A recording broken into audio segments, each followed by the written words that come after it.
On ne vit pas dans un espace neutre et blanc.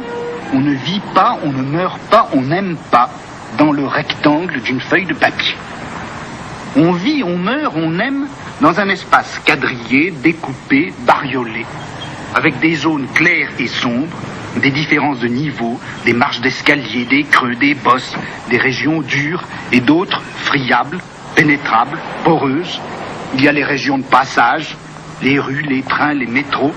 Il y a les régions ouvertes de la halte transitoire, les cafés, les cinémas, les plages, les hôtels. Et puis il y a les régions fermées du repos et du chez-soi.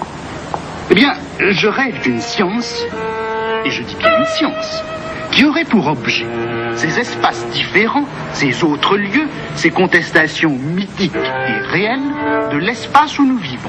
Cette science étudierait non pas les utopies, puisqu'il faut réserver ce nom à ce qui n'a vraiment aucun lieu, mais elle étudierait les hétérotopies, les espaces absolument autres.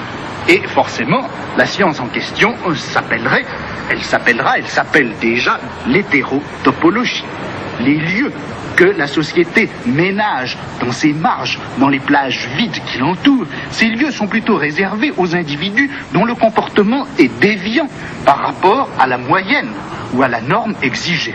De là, les maisons de repos, de là, les cliniques psychiatriques, de là également, bien sûr, les prisons.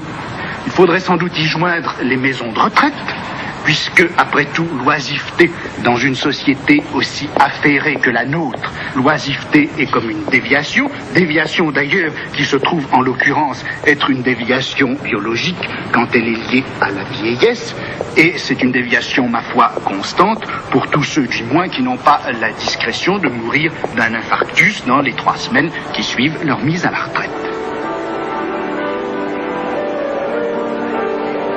On pourrait peut-être se poser tout d'abord la première question, quand c'est que tout a commencé? Alors Michel Foucault, au fond, depuis quand sommes-nous?